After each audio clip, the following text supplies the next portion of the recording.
In the most guarded corridors of the monarchy, where even whispers carry the weight of centuries, a disturbance, seemingly small at first, has sent tremors through the entire royal establishment.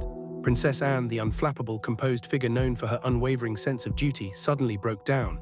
Her emotional collapse, stunning and unlike her usual stoic nature, was tied to none other than Prince Louis. This moment, seen by many as a mere blip in the royal drama, was in truth the tipping point of something far darker and far-reaching than anyone could have anticipated. Behind this outburst, hidden beneath the royal protocol and public facade, there lies an unspoken truth, one that could shatter everything the monarchy has worked to preserve.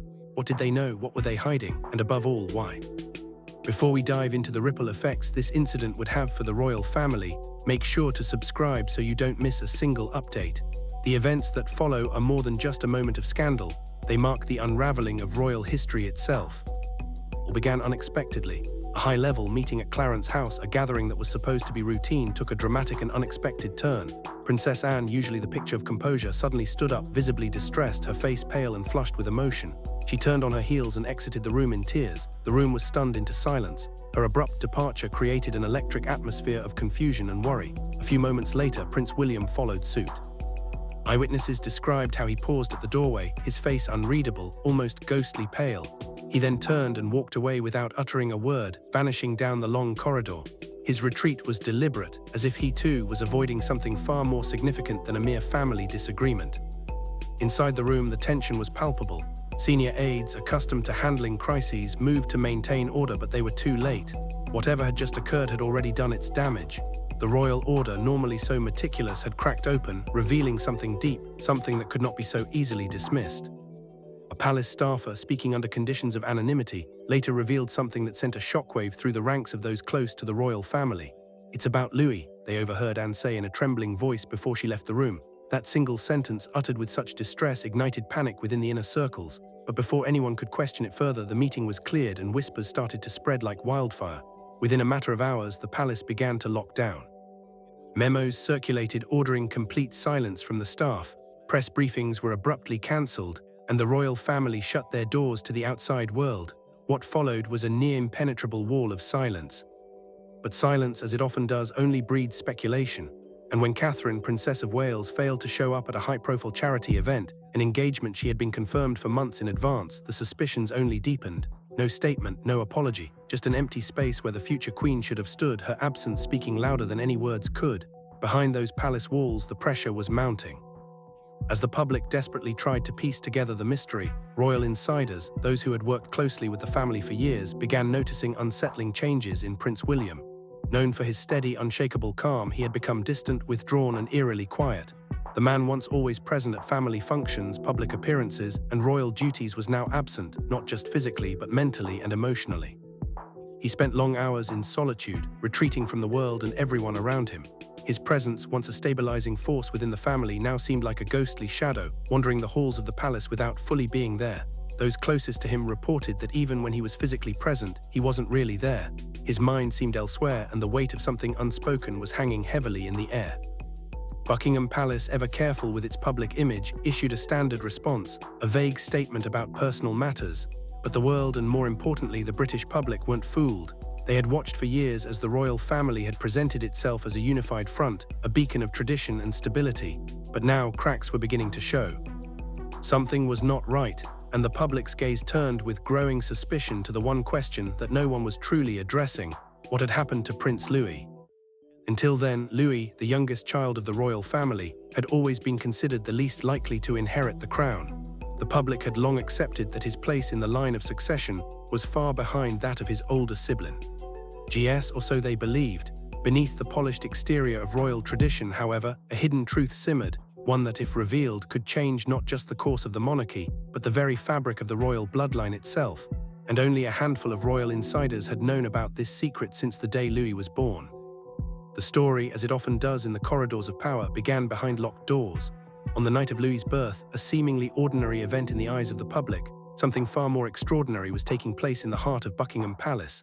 Charles III, the future king, received a sealed dossier, hand-delivered by an intelligence officer, a man whose name mysteriously vanished from public records mere days after delivering the document. The dossier was marked with a chilling and exclusive warning, for the monarch's eyes only. Inside this sealed package was information so classified, so grave, that it was never meant to be seen by the public eye and scarcely by the royal family themselves. Palace insiders, those who were close enough to observe, reported that upon receiving this dossier, Charles's entire demeanor shifted. The usually composed monarch appeared shaken, unsettled. In an unprecedented move, he cancelled a series of important meetings, postponed phone calls, and withdrew from the public eye, isolating himself in his chambers until morning. The air in the palace, once familiar and comfortable, became thick with secrecy. And as days passed, whispers started circulating, murmurs of something far darker than anyone had expected.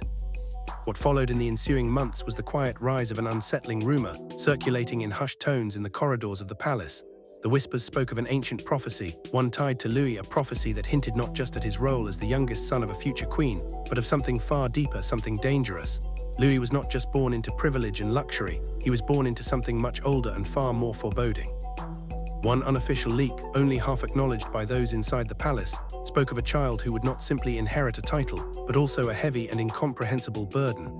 The prophecy, whispered only among the few who knew of it, described a child destined to carry a legacy of unimaginable weight, a legacy that would not only change the course of the monarchy but potentially bring it to its knees. It was a prophecy filled with darkness and uncertainty, a warning that no one fully understood, but one that the royal family feared. This was no ordinary prophecy. It wasn't a tale woven by court gossip or historical myth.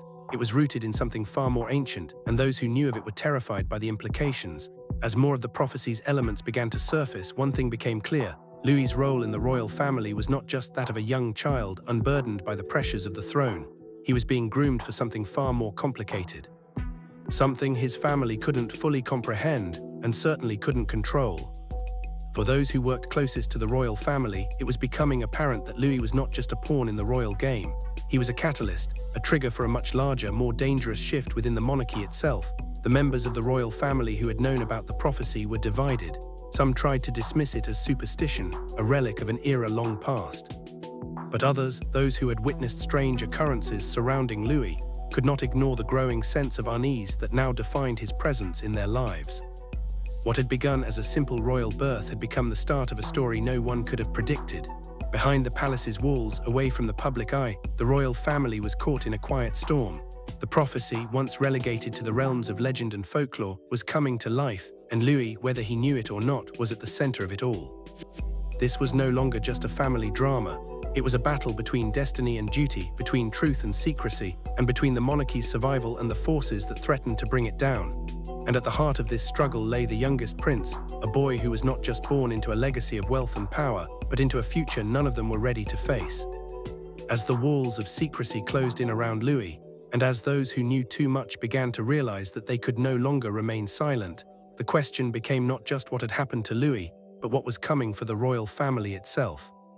The time for hiding behind the monarchy's carefully constructed illusions was coming to an end, and in the darkness of the palace, the first whispers of rebellion were beginning to stir, not from outside the family, but from within. A child, born into a world of expectation and secrecy, was about to rewrite the very rules that had governed the monarchy for centuries. The question was no longer if the crown would change, but how it would change, and whether the royal family could survive the transformation. This prophecy, however, was no ordinary royal tale. It wasn't simply the stuff of legend or court gossip. It was a prophecy of rebellion, vision, and a spirit so powerful that it had once stirred within Princess Diana herself, a spirit that, after being suppressed for so long, was now destined to rise once again through Louis. It was not just about the royal bloodline, not simply a matter of inheritance, but something far more profound, something intangible yet deeply ingrained in the very fabric of the monarchy, something that, even within the walls of Buckingham Palace, caused fear, uncertainty, and even a sense of dread. The monarchy was a finely crafted institution built on centuries of tradition, but this prophecy threatened to tear down everything it was built on. And at the center of it all was Louis, the seemingly innocent child whose future had always been regarded as secondary. Princess Anne, the royal family's stoic pillar, the one who had always represented the strength and order of the monarchy, was brought into this secretive fold. Within days of receiving the confidential briefing, she embarked on a quiet journey from Balmoral to Sandringham, her face pale and her eyes colder than those who had known her for decades had ever seen. Those closest to Anne observed a profound shift in her. The ever-composed princess, known for her emotional fortitude, appeared utterly shattered. When she returned to London, she did not speak to anyone for hours. She was seen walking through the corridors, her eyes distant, as if she were lost in some kind of dread she could not escape. One courtier who witnessed her transformation firsthand described it simply as stone-cold horror. Soon after, something entirely unexpected and unprecedented occurred. Louis's list of godparents, which had been widely speculated upon for months, was quietly altered. The names of individuals who had long been expected to play a significant role in the young prince's life were removed without explanation, replaced by a new circle of figures, lesser-known individuals who were far removed from traditional royal circles. These new figures were bound by legal confidentiality agreements so stringent that even the most seasoned royal legal advisors were taken aback. The message, though unsaid, was clear. Louis was not to be treated like any other royal child. He was now marked, destined for something beyond the scope of royal expectations, something the family was too afraid to face. Meanwhile, William's behavior grew increasingly erratic. The smiling, charismatic future king that the public had come to know seemed to slip away, replaced by someone more distant, more withdrawn. While he smiled for the cameras and maintained the perfect royal image, behind closed doors, something inside him was breaking. He became more and more isolated, retreating from family events and delegating duties that once came naturally to him. He spent long hours in solitude, avoiding the very people he had once been close to. The pressure weighed heavily on him, and those closest to William began to notice it. One insider quietly remarked, "He's carrying something heavy, something he won't share with anyone, not even with his brother." As Louis's absence from public life became more pronounced, whispers began circulating among the staff and advisors. Louis, who had once been seen at major royal events, now seemed to disappear from view entirely. The official excuse was always the same: he's focusing on his studies. But staff who had worked closely with the children began to notice subtle yet disturbing changes in Louis's schedule. He was moved between royal residences at odd hours, far more often than was customary. Certain rooms in the palace were suddenly restructured, with no clear explanation given. One aide overheard a hushed conversation between William and a senior advisor. "We're out of time. He's showing signs sooner than we expected." The words were chilling, heavy with meaning that no one dared fully articulate. The young prince was beginning to exhibit behaviors that no one had anticipated, behaviors that might soon be impossible to control. The prophecy, whether real or imagined, had started to awaken, and with it, the monarchy found itself struggling to maintain its grip. Those closest to Louis, those who were entrusted with his care and future, began to realize something terrifying. The crown could no longer contain what was coming. It was as though a storm was gathering on the horizon, and no one knew how to stop it. The child who had once been seen as a secondary player in the royal drama was now becoming the catalyst for something far bigger than anyone had prepared for. Behind the polished walls of Buckingham Palace, the cracks in the royal facade were widening. The prophecy, whether a force of destiny or a mere fabrication, had set something in motion, something that would change the very future of the monarchy. And as Louis grew older, the question was no longer what would happen to him, but what would happen to the royal family itself when the burden of that prophecy was finally realized. No one knew for certain, but the whispers were growing louder. The monarchy was on the brink, and Prince Louis, the child who had once been overlooked, was at the very center of it all. As Louis's behavior became more unpredictable, those in the royal family who had known of the prophecy felt the weight of their silence. The signs were clear, the prophecy was real, and the time to act was running out. The family could no longer protect him, and more frighteningly, they could no longer protect themselves from the inevitable changes his destiny would bring. The old order of the monarchy was in jeopardy, and there were no longer any guarantees. The stage was set, and all that remained was for Louis to fulfill his role in the prophecy, whatever that might be. But as the prophecy moved closer to its realization, one thing became undeniable. The monarchy's future was now linked irrevocably to the future of one young prince. Then came the night that would mark the turning point, the night everything changed. It began with screams, sharp and piercing, echoing through the corridors of Windsor Castle. Panic rippled through the halls as an emergency lockdown was immediately initiated, sealing off the southwest wing of the castle. Staff members were urgently relocated and all communications were severed. It wasn't a drill, it wasn't a mistake. The world outside, oblivious to the chaos inside, remained unaware of the growing storm. The trigger for the lockdown was a closely guarded secret, known only to a select few. But the whispers that began to leak from behind the palace walls sent shockwaves throughout the royal family, their carefully constructed world threatening to implode. Prince Louis was found alone in the royal music room. He was motionless, his eyes wide open yet unseeing, staring blankly into nothingness. His body was there, but it was as though his mind had abandoned him, lost in some distant, unreachable place. He was unresponsive, entirely still, like a doll left forgotten in the corner of an empty room. Some described it as a dissociative trance, a state so deep it seemed as if he were no longer present at all. The room around him was in complete disarray, a stark contrast to the serene order of the palace. Books had been torn from their shelves, scattered across the floor. A photograph of Queen Elizabeth lay shattered, the glass broken and jagged, as if someone had thrown it in anger. Most chilling of all were the strange, ancient symbols etched into the walls, their meaning inscrutable and unsettling. The room itself felt different, colder than the rest of the castle, sending a bone-chilling shiver through even the most seasoned palace guards. The temperature was unnatural, as if the very air had shifted, thick with an unseen presence. But what terrified everyone was not just Louis's unearthly state, nor the disarray in the room.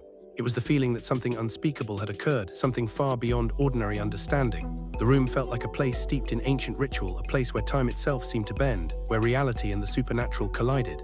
There was a palpable heaviness in the air, a sense that whatever had happened in that room could not be explained by logic or reason. It was as though the very fabric of the monarchy, of their world, had been torn apart. But the most unsettling aspect of the scene was the decision not to call emergency services, as one would expect for such a situation. Instead, Princess Anne, the family's most steadfast and reliable member, was summoned in a quiet, almost desperate move. She arrived swiftly, her breath quick from the urgency of the call, but her demeanor was eerily calm, almost cold. She had been briefed on the situation, but she didn't ask what had happened. She didn't need to. She walked into the room with a purpose, her gaze falling immediately on Louis. She knelt beside him, her movements deliberate, her posture one of absolute control despite the chaos that surrounded her. She spoke to him in a low, soothing whisper, her words barely audible, as though trying to reach into a place where no one else could go.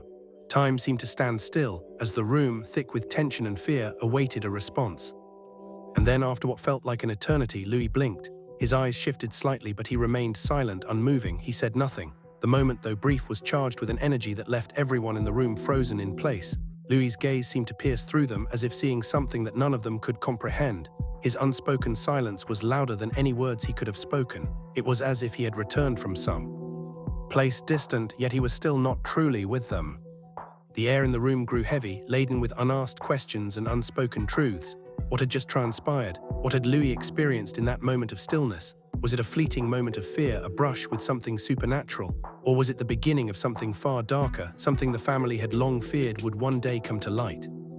In the silence that followed, a new fear began to take root in the hearts of those who were present. It wasn't just Louis's state that was alarming. It was the undeniable fact that whatever had happened in that room, whatever force had taken hold of him, had changed everything. The monarchy had always been an institution built on tradition, control, and order. But in that room, under the cold gaze of the young prince, those pillars of certainty had begun to tremble. For those in the palace, it was becoming increasingly clear that the time for silence was over. Louis had felt the weight of something much larger than himself, and in that brief moment he had become the conduit for a greater truth, one that the royal family had kept buried for far too long. And as Louis remained still, his eyes vacant but knowing, the world outside the palace gates continued unaware, oblivious to the storm that was brewing behind the ancient stone walls of Windsor Castle.